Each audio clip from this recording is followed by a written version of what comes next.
For writing, we are going to talk about writing extended story endings. What does that mean?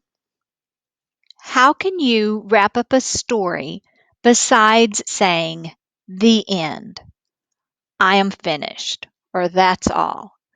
Let's figure out how we can create an effective story ending that will allow the reader to feel completed after they have read your story.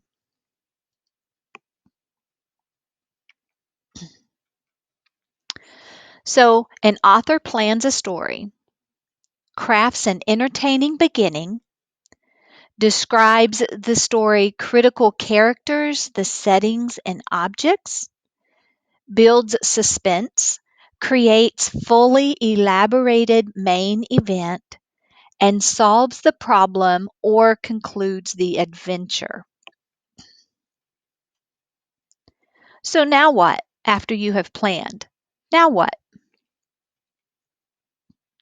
Remember the narrative diamond that we used.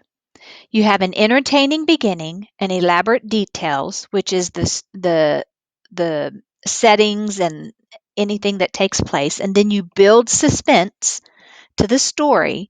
Then you get to the main event, which is the what is happening in the story, and it climaxes, and then you start working on the solution, and then you create your extended ending, and that is what we are talking about today.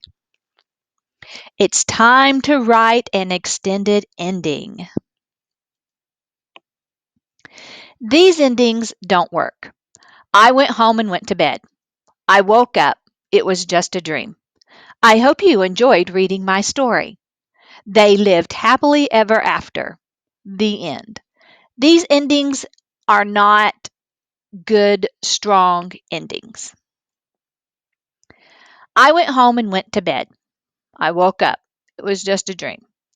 These are endings that aren't satisfying and they don't complete the reader.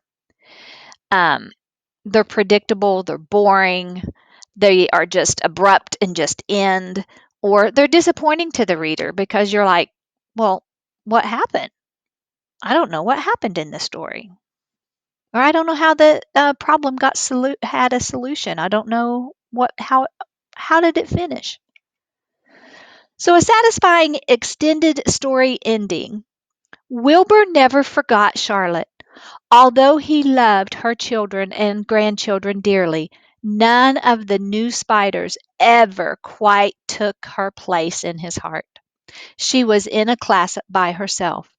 It is not often that someone comes along who is a true friend and a good writer. Charlotte was both. This story is from Charlotte's Web by E.B. White.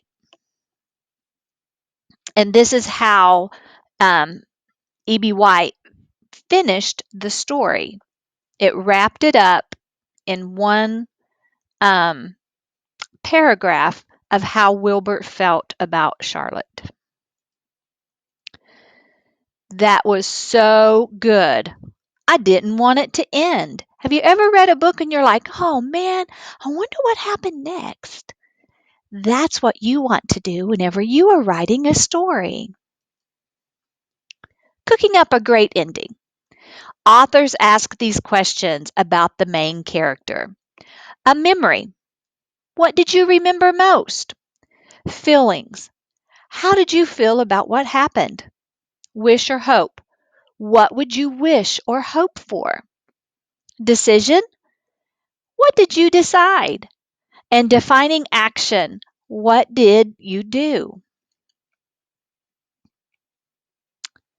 What did the main character remember most? And how did the main character feel about what happened? What did the main character wish or hope for? And what did the main character do then? Those, if you can answer those all in that last paragraph of your story, one, two, three, four, there's your whole paragraph, you would have a really great ending.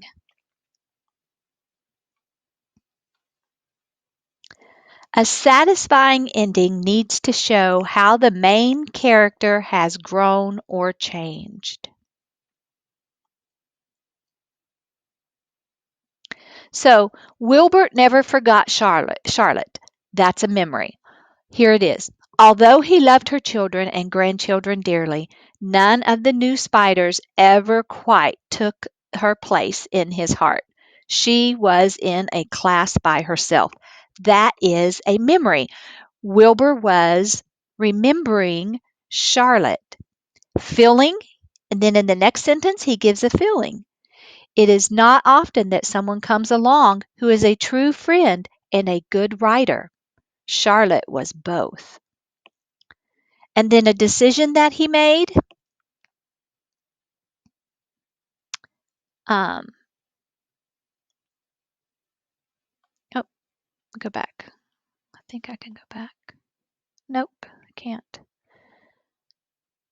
So let's read this extended ending with our author eyes. Buddy wagged his tail as he looked at little Will safe and sound at home. It had been a long day of searching for the lost boy, but Buddy never gave up, sniffing and following Will's scent. As Buddy settled into his bed, he hoped that Will wouldn't ever wander off again. But if he did, Buddy knew he'd track him down and bring him home. So, memory, feeling, wish, hope, decision. Memory, Buddy wagged his tail as he looked at little Will safe and sound at home. Which is it? Is it a memory, feeling, wish, hope, or decision? That is a feeling. Which is this? It had been a long day of searching for the lost boy, but Buddy never gave up, sniffing and following Will's scent. Which is it?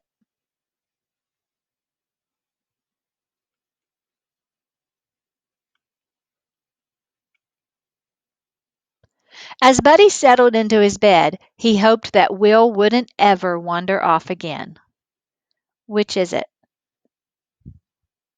If you said wish or hope, you were correct. As Buddy settled into his bed, he hoped that Will wouldn't ever wander off again. He wished, hoped. That tells you that he wanted what he was hoping for. But if he did, Buddy knew he'd track him down and bring him home. Which is it? It's a decision. Let's review. After the main event concludes, the authors extend, say, after the main event concludes, authors extend the story ending. They ask the questions: what did they remember most? How did they feel about what happened? What did you hope or wish for? What did you decide and what did you do? If you answer each of these questions in your last paragraph, you will have 5 sentences, and that makes a complete paragraph. And you would have a great ending. Avoid boring, abrupt endings. Extend your ending using these questions. And I will have this on a writer's in the writing, where literacy, I have anchor charts, math anchor charts. In literacy, I will start a literacy anchor chart and we'll have these up there so that you can refer to them.